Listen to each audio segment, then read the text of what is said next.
we might need to wait to see if Manchester United are still going to struggle against teams that are going to sit deeper.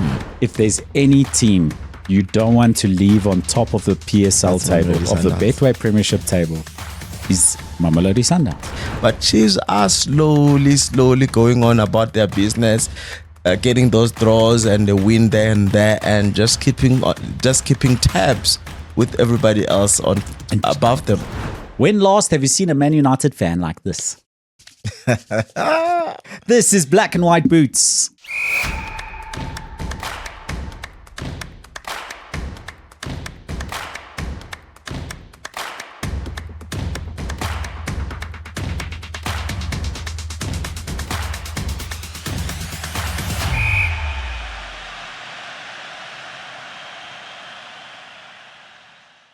My brother. You're a happy man. The Carrick era has just started. Guys are already talking about should they just appoint him permanently? He's building a very strong case. If he carries on like this? If he carries on like this, it's going to be hard not to appoint him as a permanent manager. But in saying that, I've got a list of things here before we start. Is that, yes, Michael Carrick has 6 points in his first 2 games against big sides, against the big opposition, right? The big 6 standings as things stand in the Premier League. Man United have played 7, Arsenal have played 7, City 6, Chelsea 5, Liverpool 6, Spurs 5. This is games against other big 6 opposition, right? Man United on 13 points. Arsenal on 9 points. Wow.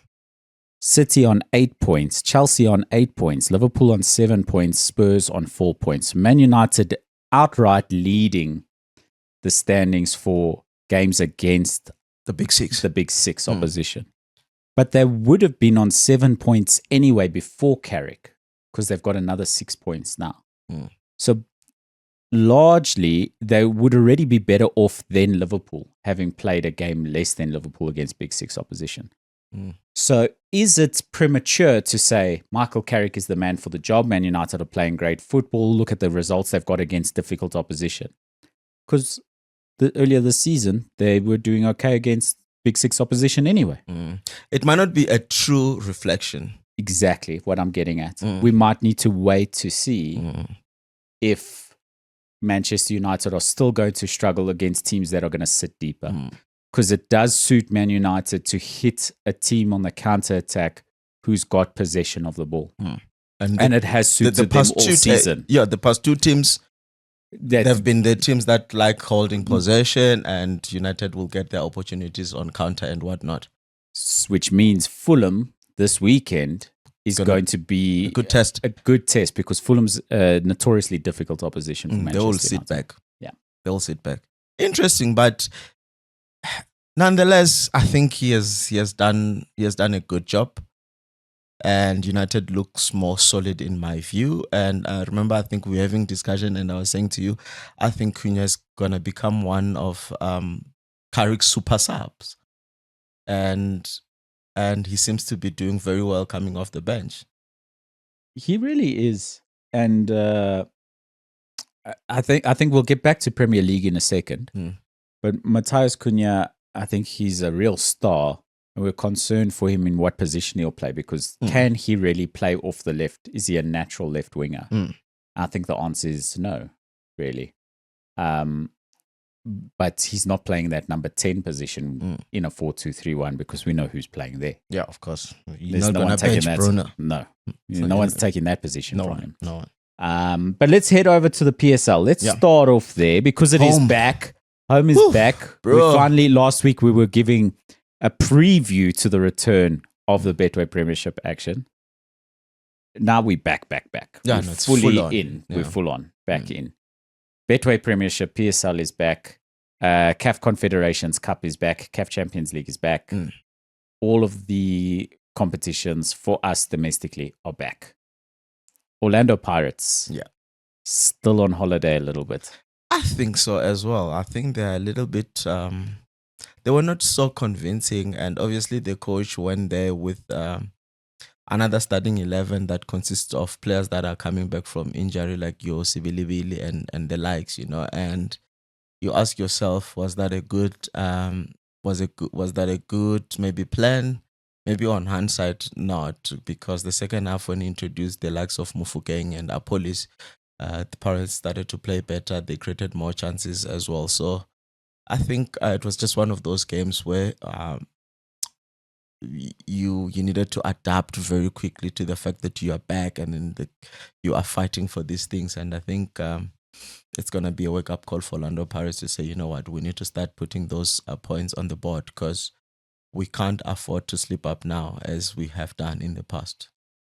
I think what's going to be important when you're looking at that is obviously for Pirates to get back to the ruthless side that we saw that closed off last year and closed off the first half of last season, of this season rather, where they're scoring goals. And I think that's the concern, because if we bring up stats from that 0-0 on the 24th of January, we bring up some of the stats here.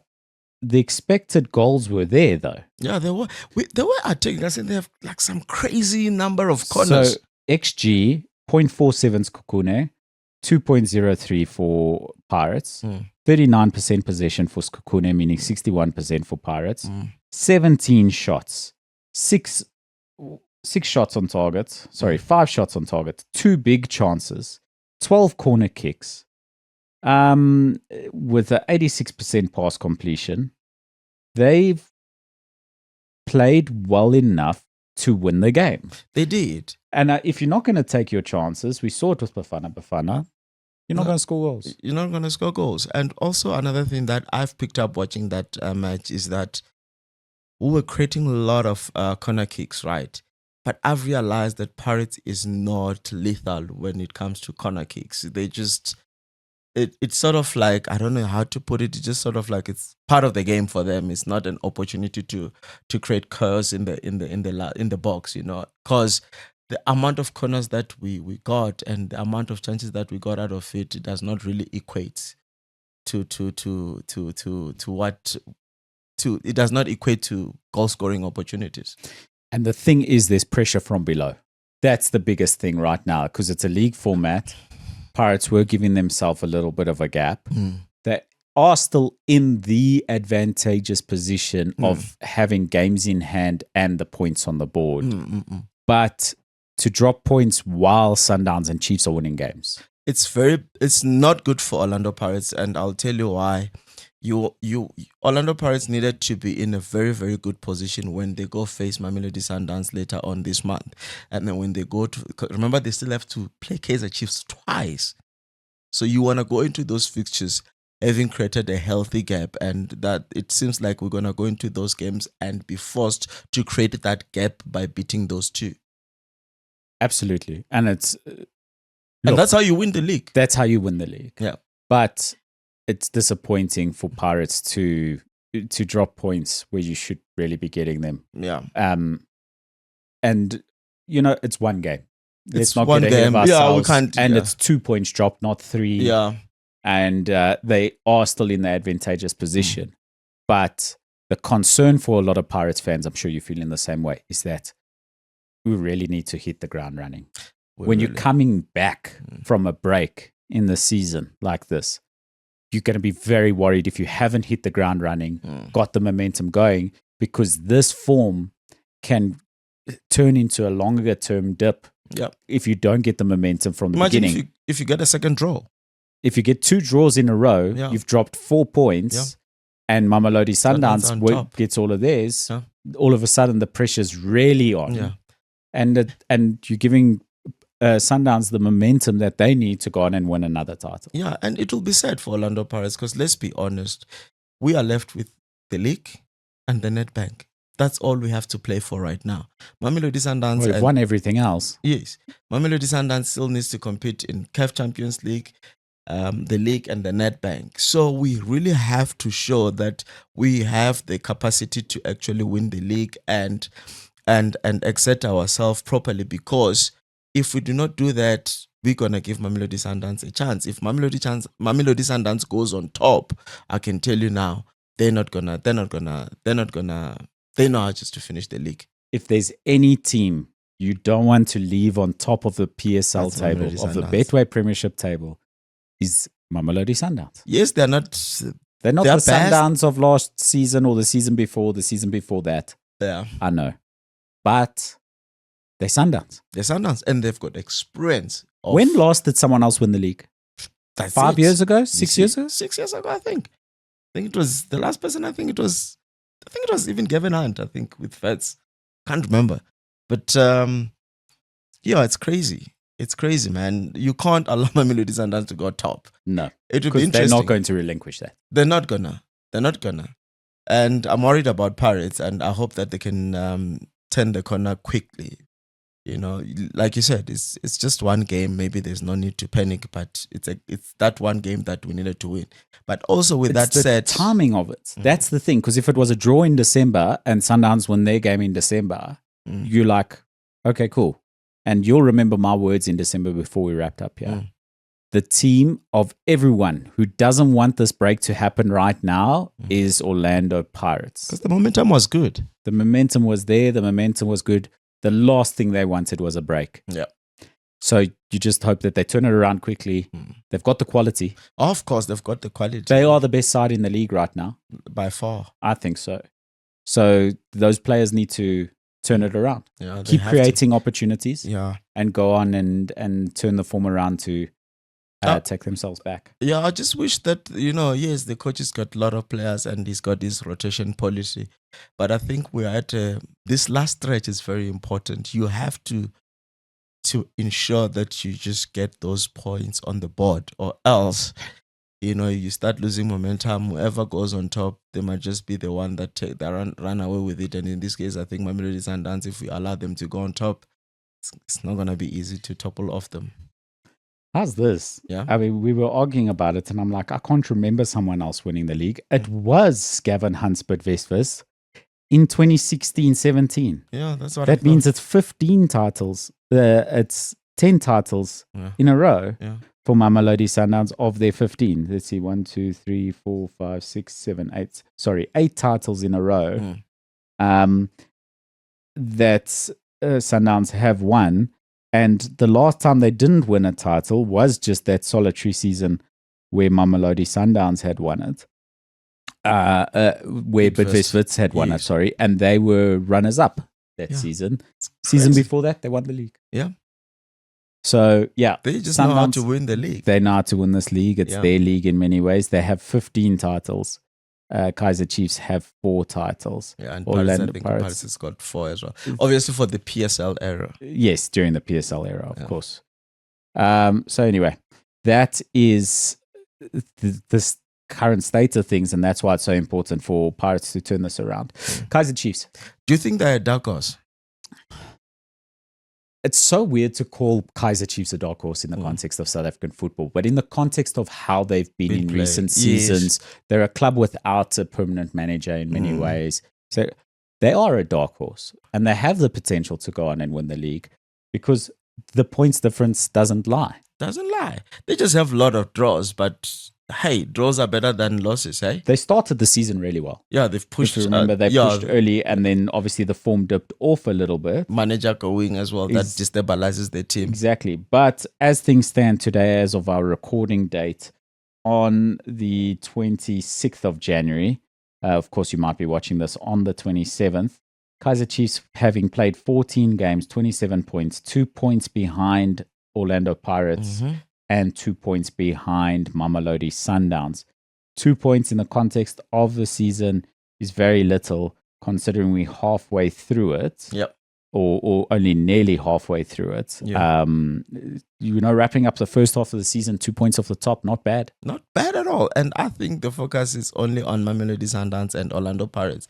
But Chiefs are slowly going on about their business, getting those draws and the win there and there, and just keeping tabs with everybody else above them. And Chiefs love a 1-0. Yeah. And also, what I must say, Chiefs has got the capabilities of beating Mamelodi Sundowns and Orlando Pirates. If they can do that, bro, I can tell you now, it's going to open up that league wide open for those 3. You're making TikTokers very happy because we get... I can't... tell you how much hate we get for whenever we talk negative about Kaizer Chiefs. Hey, it's the biggest Especially club in Southern Africa. So especially in your pirate shirts. So yeah, Lali, you're proving more and more that you're completely unbiased when you make actual real evaluations and analysis of South African football and international football. We know your delight if Pirates go on and win. Of course. But let's be honest. I mean, Chiefs are not far off. They're not far off. And Chiefs did draw against Sundowns in the beginning of the season. Sundowns haven't really taken maximum point out of Kaizer Chiefs. So if Mamelodi Sundowns and if Chiefs can beat Mamelodi Sundowns in the upcoming second round fixture and manage to win against Orlando Pirates in the next two fixtures, which is highly probable, where does that leave Kaizer Chiefs? Yeah, where does it leave them? They've only lost one game, Marco. It's unreal, bro. Yeah, the draws is the problem for them. The draws is the problem. The draws is the problem because it's so easier. They've only won 7 games, but they're all the way up there, almost level on points. Yeah. I think it's so easier to turn draws into wins than to turn losses into wins. I don't know if I'm making sense. Yeah. You know what I mean? I think, Kaizer Chiefs are a step away from winning football matches. Yes. And that's scoring more goals. Because they defensively, they don't seem to concede a lot. So if they can just find themselves converting some opportunities or get on the training pitch and do a little bit more with set pieces. I remember Kaizer Chiefs winning a league season on set pieces. Yeah. Helicopter football. Yeah. The fans weren't happy, but it can win a trophy. Yeah, it can. So just small things could really turn the screw for Kaizer Chiefs. However,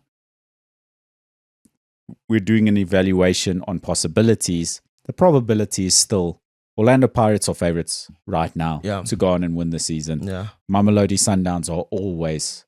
They're always the clear favorites. Kaizer Chiefs are a dark horse in many ways. But in the context of their current form in the past and all of that. I know that Chiefs fans are very difficult to keep happy based on the context of seasons past in recent seasons. You should be happy that you're challenging at all. Yeah, true. Because this is a real challenge. It is. I mean, they are not far off. Not at all. Not at all.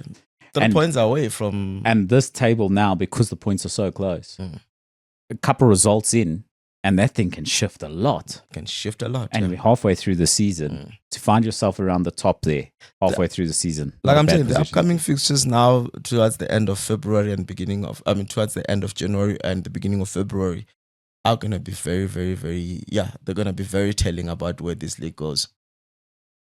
CAF Confederations Cup. Yeah. Let's stick with Kaizer Chiefs. Yeah.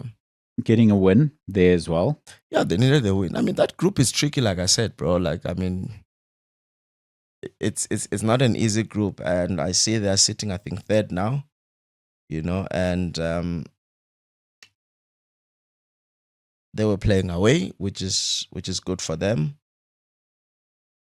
That's the biggest thing in CAF football.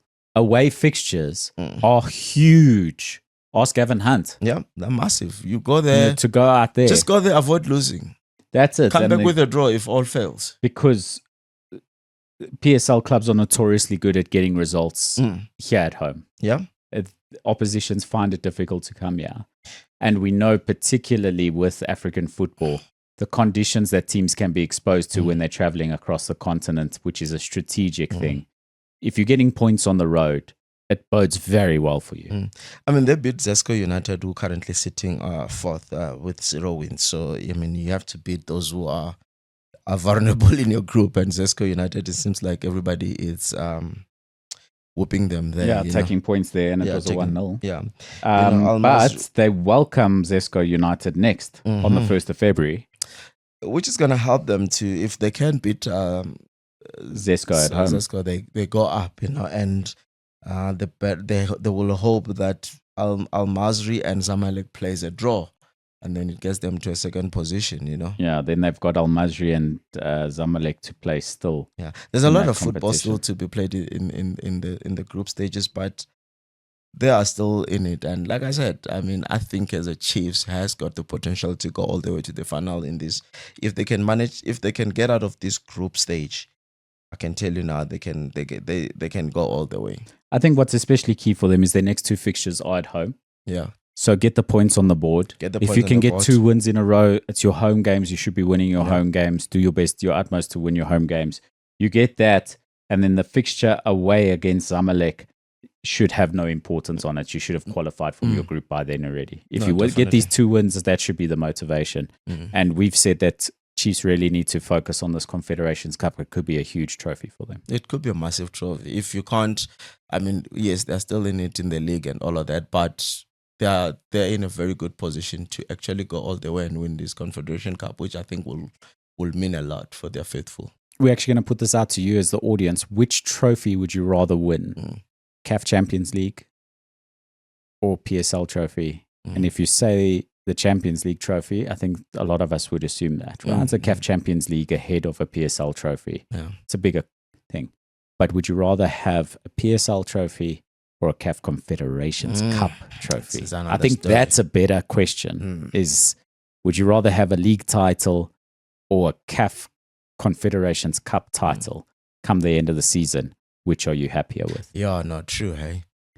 Yeah, it's a tough one. CAF Champions League, that's massive. It's massive to win. Yeah, it's the ultimate. It's the ultimate in club football in Africa.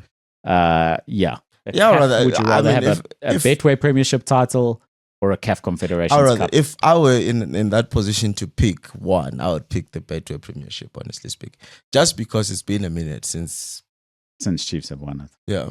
Since anyone but Sundowns have won it. Exactly that. Okay. Stellenbosch are still second, so worth mentioning.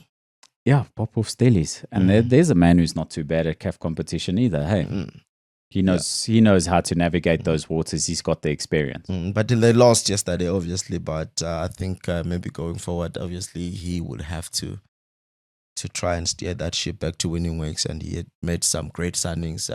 Mabasa, former Orlando Pirates striker, is on loan there. And there's few other players that we mentioned in the previous episode that they, I think once they're settled, they should be able to do well in that competition. Speaking of having to get wins in your home fixtures in CAF competition, Mamelodi Sundowns playing to a 2-2 draw. We don't often see Sundowns conceding so many goals in CAF competition at home. At home, yeah. Yeah, and people are not happy. There's a lot of things. Like I was listening to some of my Melody Sundowns fans. They're not happy with the coach, obviously. They've been singing that song for a while now. They're not happy with the sporting director. And they're also not happy with their goalkeeper. Some of them believe that, his days are done. He's no longer at his best, But it's Champions League football. It's difficult, I talk about having to keep Kaizer Chiefs fans happy and how hard that is.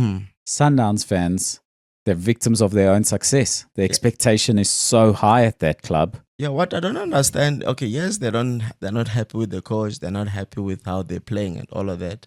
Because there was Fleming back had to be escorted and whatnot. But what I don't understand is that they are still they're still in a good position to win the league. To win everything. Yeah, they're not in a bad position in Champions League. I think they're number 1 in the group stages. What are you panicking about? Would you rather have a team that is playing good football and not give you trophies? Results, yeah. Or would you rather have a team that just get the results and then win in the league and Champions League? Because if let's say end of this season, Mamelodi Sundowns wins Champions League and maybe a Nedbank or a Betway Premiership, would you say it's a bad season? I'd say if you win a Champions League and you don't even need to win anything else, you've had a tremendous season. You had a tremendous season. So I don't understand what is the outcry. Maybe it's the kind of football that they're playing, or is it the fact that they're not as clear favorite as they've always been in other seasons, that now Orlando Pirates are in a touching distance and Kaizer Chiefs. I don't know what is the issue with the supporters who wants Cardoso out and Flemmenbeek out. It can't be helping the rumors that are going around. That can't be helping Cardoso and Flemmenbeek out. But even Peter, at some point, they were not happy with him, and they were like that postcard staring at him, wanting him gone. So I guess it's difficult to please football fans or football supporters. Especially when you're used to success. Yeah, that's the challenge. That's the biggest challenge. And they're known as the Brazilians for a reason. People expect that beautiful tiki-taka enterprising. That's why I think maybe that's why there's a lot of outcry. Because that Mamelodi Sundowns of this season, I can tell you now, yes, they're getting results there and there, but they are so beatable. Yeah, when you go to Mamelodi Sundowns, you don't go with the same. I don't think you go with the same feeling that you would have had 2 seasons ago. I think they've diluted a bit. They are diluted a bit, and they're so easy to beat. Okay, that's a wrap of CAF competition. Looking forward to more Betway Premiership sides competing on the continent and getting through to knockouts where the true colours show for the first time in CAF competition. Let's jet back over to the Premier League. Yeah, Manchester United, Arsenal, the football match on everybody's lips. Yeah, the fixture of the weekend, they say. Super Sunday. Super Sunday. Yeah. Let's put it this way. I spoke earlier on the show saying, is it a flattering result in some ways? You know, Man United are better on the counter-attack against these teams, etc., etc. Man United have a fair amount of points on the board. They're sitting in 4th.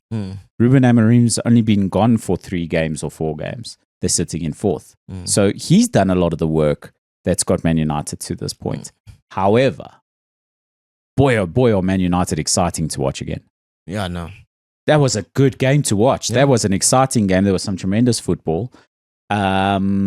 What's your view on it? I think Ruben Amorim was stubborn. And I can't believe that the same players are giving United such kind of a performance. It's the same players that were there under Ruben Amorim. It's like day and night. Yeah. You know, I don't know. I don't want to attribute it only to the formation and of Michael Carrick. But do you think, I don't know how to put this, do you think he had lost the dressing room as well towards the end? I think he lost a little bit of the dressing room in a way, but I think there's probably 2 factors. One is a new manager gives you a bit of a bump. It happens, you know. Players get excited for a club legend, etc. So maybe they put in a little bit of an extra shift. I think if Michael Carrick, if you're going to put it down to tactics, I'm not going to call it formation. I'm going to call it structure. You know, keeping shape, that maintaining defensive solidity. I think maybe Ruben Amorim was too gung-ho on his shape and rigidity. And wanted it to work. And I think players might have been a bit confused by what they were required to do. It was maybe complicated. And maybe Michael also Carrick, not happy with the formation, because it does happen where players are not happy with the structure of the team. But I think it was more so that Man United's pace and intensity was low. And Ruben Amorim kept every interview talking about pace, intensity, play with more pace, more intensity, move the ball quicker. He spoke about it all the time, which was essential for his system. Now they're showing pace, intensity, and all of those things. So I wonder if they felt like that the rigidity of the defensive shape, now that might be mitigated ever so slightly in a different way, the players are able to play a little more freely, and then they look more enterprising, more dangerous, more lethal. But in saying that, I thought Man United, the first 20 minutes of that game, Man United looked second best by far. Yep. Arsenal showed that they are probably the best side in European football right now in those first 20 minutes, because everything Man United tried to get out, or they couldn't. The press was absolutely incredible. Yeah. There are quality players who aren't able to get the ball out, because every time a player's got the ball, he gets squeezed to a byline. So there he's automatically got less options. And then there's 2 players on him or 3 players on him. There's nothing you can do. Lose possession, give it back to Arsenal. Yeah. And then Man United had to try and keep defensive shape. Yeah. I think that individual performances on the pitch, Man United were terrific. I think Harry Maguire was sensational. I think Lisandro Martinez, for a man his size, to be competing with the size of strikers in the Premier League and holding Gabriel Saliba in a box, for a corner kick. Oh my goodness, what a difficult player. Gabriel and Saliba, I'm saying, the two of them trying to deal with those two in the box from a set piece or whatever. He put in a great performance. You look at Patrick Dorgu, who's looking a tremendous signing right now. I think initially he looked a little bit expensive, but he's scoring goals like Gareth Bale. Yeah. Gee. That boy is good, eh? And he looks to be having more fun on the left wing, even though he was signed as a wing back. He looks to be opened up as a player who plays further forward. Looks like he's finding his place there at the back. In the front. So with Luke Shaw supporting him at the back, I think all around the pitch there were great performances. I think if Man United had Andre Onana in goal still, I think Man United would have lost that game because not to criticize Andre Onana too much. I'm done with that. Yeah, that's but bad. Senna Lamans, he's a big boy, which helps. Yeah, he was coming over a crowd of 10 players and punching the ball away. So he did a tremendous job in terms of being able to keep the scoreline down from an Arsenal perspective. And then, of course, Arsenal made some mistakes that Man United pounced on. And when they had an opportunity, they took it. The mistake was horrible. Zubimendi, that back pass for Mbeumo's goal. That's a terrible mistake to make. And I think Arsenal were the better side for a large portion of the first half of that game. But Man United showed resilience and determination and some real quality when they did eventually get the ball forward to play a few passes that made it really difficult for Arsenal. Yeah, there was a time in that game, I think around 65 minutes to like 70, just after 70th minutes. Yes, they were just in charge. Arsenal did not have answers for United. Absolutely. So I think both sides showed the quality that they have. Yeah. Because this is not, obviously all the jokes on social media this week is about the bottle factory there in North London, that they're going to bottle another league, etc. That side's very good. And I still think they're going to win the league.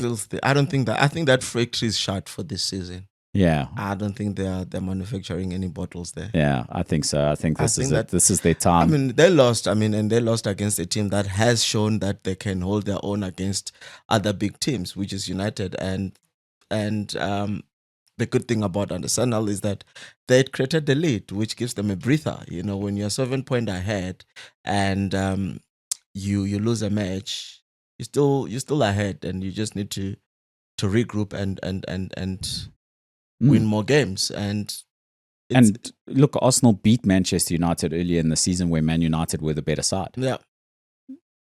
And to be honest, as great a performance as Man United put in, Arsenal were the better side in large portions of the game. No way. They were. Yeah. So, but when Man United were better, they were difficult to deal with. Yeah. And I think that both teams were responsible for the fragilities on the other team. Right? So when Man United struggled in the first 20 minutes, it was because Arsenal were so good. That's why they struggled.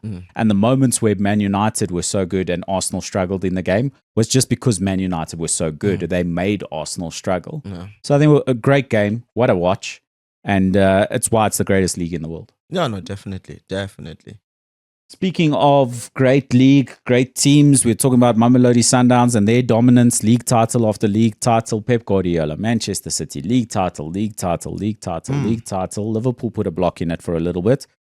Now Liverpool's chances of putting that block in it are near non-existent. Yeah. They've got an opportunity now, City. Arsenal fans were trying to give me a call after the Manchester derby to say, hey, thanks Manchester United for the... keeping City off us. Yeah.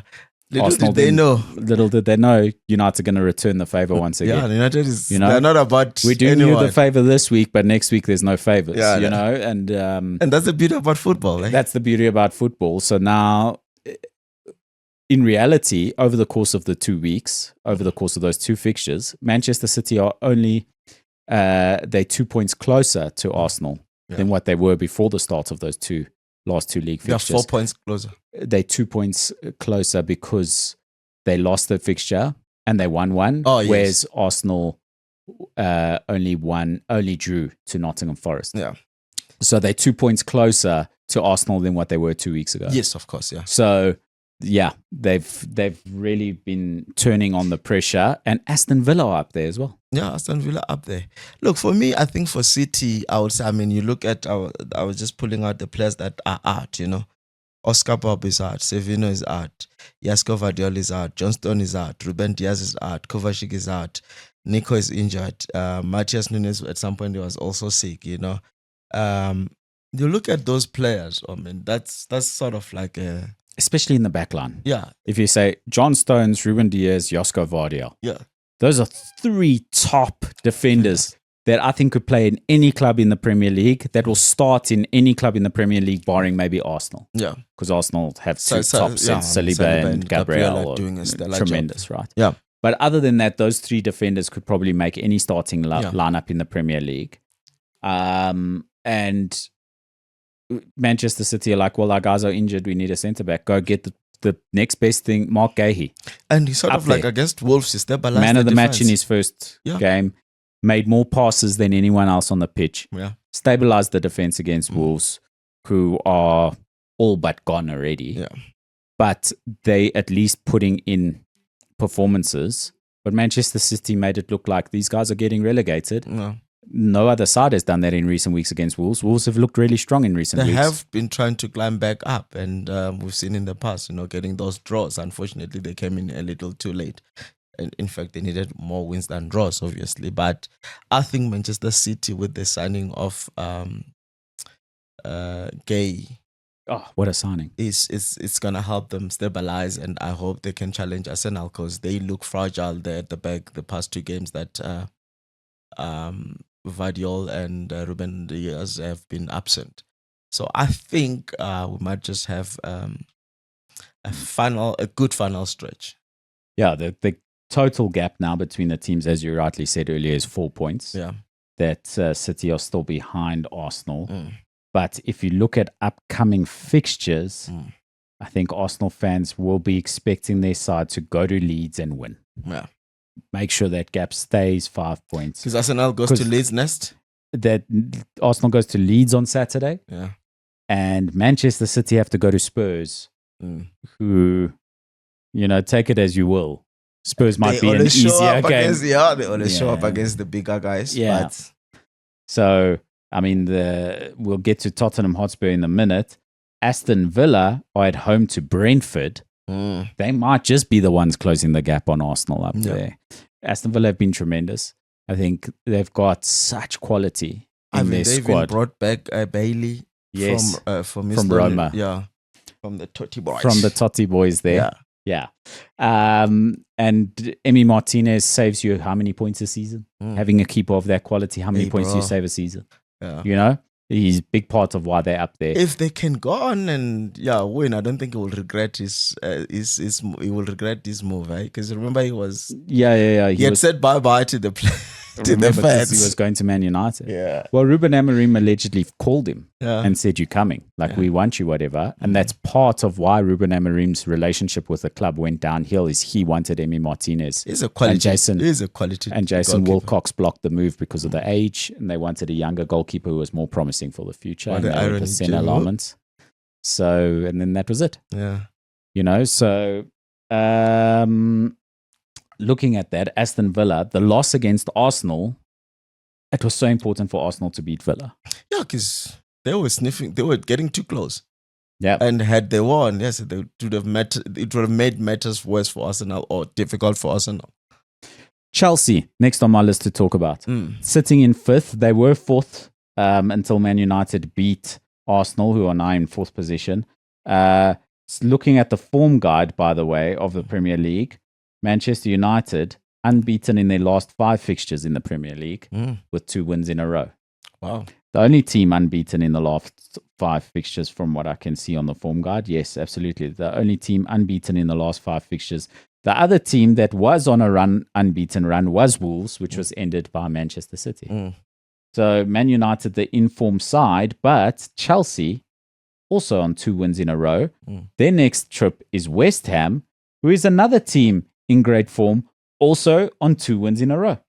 So West Ham, Chelsea, and Manchester United, the only teams in the Premier League on back-to-back wins, on their way to winning ways. that West Ham Chelsea game will be an interesting one because if Chelsea can keep this form up, they're guaranteeing themselves a top 4 spot. Yeah, and then West Ham needs to get out of that zone that they're currently in. The red zone, they're hovering around the red zone, and it's something that they don't want. So it's gonna be it's gonna be a proper London derby. They're 5 points away from safety, but this current run of form could turn it around.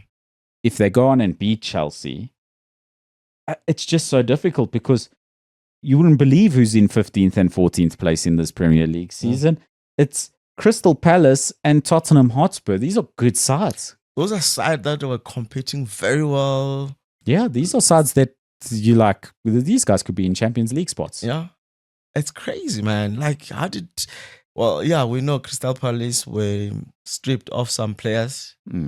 But yes, it's to find themselves where they are. It's a bit to have won cup competitions the way they did, etc. That's a good football side, Crystal Palace, and I think this Premier League just shows you how deep a squad you need. You know, it's grueling. Crazy. And I think they also have some dressing room issues because I read somewhere that Mateta is not happy with his wages because I think his wages are way below his other teammates. Yeah, well, he should be on his way next season. It looks like in the summer. He wants to be at Juventus already now.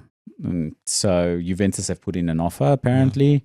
We'll see what happens there. Yeah. But surely Crystal Palace can't sell Mateta now. They have to keep him for the rest of the season because they're gonna have to. Otherwise they're going to be looking at that relegation zone. And that's the sad part about supporting the so-called smaller teams, because when big clubs comes knocking, the first thing that they look at is not what the player brings to the club, it's what revenue can they bring to the club. It's sad. It is sad. They are 8 points clear of relegation. No, that's pretty okay. That seems okay. However, Nottingham Forest, like 3 games. They're gonna have to lose like 3 games in a row, and that West Ham would have to win those. But the teams below them are in good form. Leeds United, Nottingham Forest, West Ham. All 3 of those clubs, I look at them, I'm like, should survive. Yeah. Who's gonna knock who's gonna go down? Yeah. Spurs? Maybe. They're also on 28 points with Crystal Palace. I know somebody's gonna be very much happy if Spurs goes down. It's our friend of the show, Len Moleko. And Simi. Oh, Simi Arif.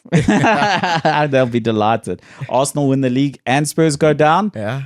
There'll be celebrations on the streets in North London. Like crazy. But Chelsea, back to Chelsea. Liam Rossignol. I saw a Chelsea fan losing it, saying that this is a club not dedicated to ever winning a trophy ever again. He's a nothing manager. He's untested, whatever. There were a whole lot of that. And they gave him like a 6.5 deal, 6.5 year deal. Yeah. I think Chelsea are playing that financial fair play game like you can't believe. But I believe that the clubs that is from, maybe I can just double check it. It was in their ownership. Yeah, it's a sister club of some sort. That's right. So they can always just ship him back if it doesn't work out. If it doesn't work out, just ship him back. But again, it just goes to show you how much they believe in his in the project that he presented. And right now, the run of form that they're on, they're doing very well under Liam Rossignol. He started life very well at Chelsea. And he's giving youth a chance. And boy, oh boy, is there quality in that Chelsea side? You almost forget because it's someone who's not in the starting 11, comes into the side. You're like, oh yeah, Esteval. Joao Pedro. Is crazy, bro. They run. And then that goal, yes. The other young Brazilian in the Chelsea side, I'll give you his name in a second. Yeah. Boy, oh boy, have they got some young talent in that side. It's insane. It's Joao Pedro, Esteval, and then there's a young player who gave the assist, the Brazilian who gave one of the assists in the game. Santos. Oh, Santos. Also, Andre Santos. Tremendously good player. He's made 18 league appearances. There's some quality in that Chelsea side. No, there's top quality in that Chelsea side. And they surely top 4. Yeah.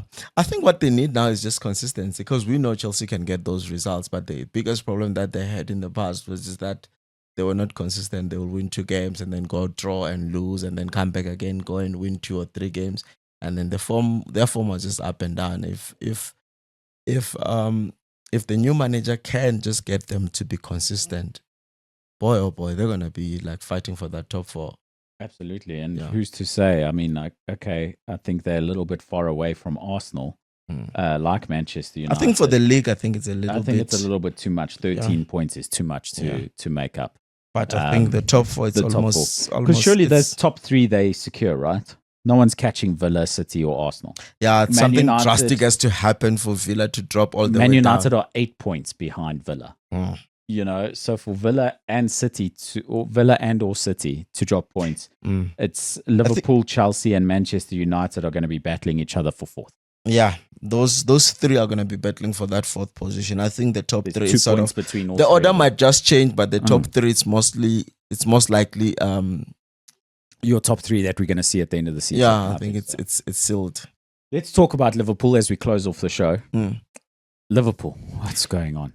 Bro, surely it's the end of the road. I mean, it's so hard to say this after Arne Slot won a league title.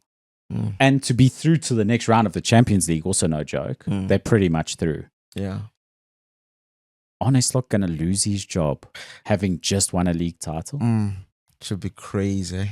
You know what would stand out for me if that is the case? I'd look at it and I'll be like, you were DJing in Ibiza while there was still a league season going on. Sure. That's unprofessional behavior. I know they had won the league. Yeah. And that's when they started losing games, but it didn't matter because they had won the league. Yeah. Right? Going on holiday, Ibiza, DJing, whatever, carrying on while there's still a Premier League season going on. That's unprofessional. And it looks like more and more that Arne Slot isn't this brilliant manager that we thought he was, comes into Liverpool, wins the league, and more he inherited a good side from Jurgen Klopp. Very solid squad. He inherited a very good Liverpool team from Jurgen Klopp. There was a lot that looked like it was still Klopp side playing when Arne Slot was managing that team last season. I described it as Jurgen Klopp's side without that rock and roll football intensity. I remember that, yeah. So that they had more energy when it came to time, when they needed it, that they hadn't run. Boy, it looks like I'm wrong. Yeah, look, I mean, losing a player like Luis Diaz. That was a big one. That was a big one. It affects you. You know, but they've spent big money on quality players, Florian Wirtz. I think that's what is making a lot of Liverpool's fans upset because, yes, they've lost Diaz, who's doing well for Bayern Munich. The other chap was missing goals left, right, center. I don't think they miss him that much. I forgot his name. The pony guy. Yeah, Nunes. Darwin Nunes. No, they don't miss him. You know, but to have such kind of quality up front, and I mean at the back, Konate, he's got his own mistakes, but he's still a very good defender, and he's got Van Dijk, you know. So I think it's a quite solid. I mean, you've got players like Mark Alester. They've got a good side. They've got good players. Szoboszlai is the one player that's been consistent in this Liverpool side that you can't criticize. So where is he struggling? Where's it going wrong? Because I mean, they just looks all over those. I mean, I don't know, but I think I'm agreeing with you. I don't think he's the greatest man. I don't think he's as great as we thought he is. We all did. We all thought he was. Wow, well done. Yeah, but again, do you get rid of this manager who's still in charge of Champions League and can still qualify for top four? Because I think for me, you finish top four and then you win Champions League. Yeah. Well, to be honest, I'm playing devil's advocate here. I'm giving you the alternative. If you win the Champions League and you finish top four, surely, you're fine, right? Mm-hmm. But as things stand right now, Liverpool don't look like they'll win the Champions League. Yeah, true. If we're being honest, right? And you've won the league. You were the best team in Europe probably last season, other than PSG. PSG were the best team in Europe. Yeah. You're the best team in England. You won the league. You spent a lot of money on really top-class players. We're more than halfway through the season, quite a lot more, 23 games played. You're 14 points off the top. 14 points off the top. Yeah, and you're in 6th position. Yeah, it's difficult to make a case for this guy. It's not good enough. It's not good enough. And you asked me when Manchester United got rid of Ruben Amorim what my thoughts were. I said it's one thing to get rid of him, but who are you going to replace him with? Who's there? Who's available? Xabi Alonso is available for Liverpool. And Xabi Alonso there have been talks with him and Liverpool, so you never know. And he might, he played for Liverpool.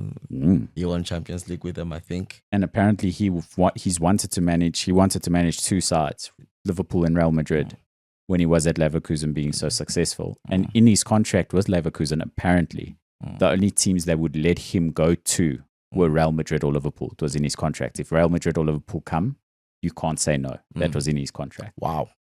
Yeah, he just chose the hotter girl. He just chose the one. But Liverpool didn't come for him. Yeah, no, of course. They just had signed Slot anyway. Because he still said that Arne Slot had just won the league. Real Madrid were the ones who wanted to change managers because Ancelotti had left. So became available. He went there. It didn't work out. But if Xabi Alonso's available, he might just be in charge. It might be premature to make that appointment now. Yeah, but he's available now. Yeah, I think he will be currently he will be the only manager I think that would make sense to go to Liverpool right now. Because they're talking about getting rid of Arne Slot and putting Steven Gerrard as interim. Don't bother. Just get him. Try figure things out while he's finishing off the league. Especially now, you've got a few days of a transfer window available. Yeah. Not that they should be spending more money. No, I think they've already. They've blown the bank. They've smashed their records. It's crazy. So that's a wrap of our Premier League football. Yep. Lally? Yeah, man. What a week. And I'm just happy that Betway Premiership is back in full swing. And let's see if Paris can turn things around. I'm hoping. They have to. They have to. Yeah. Anyway, from me, I'm Marco Martins. I'm Mulalo Musuphi. And this is Black and White Boots. Dango. Dank means good weed. Mm-hmm.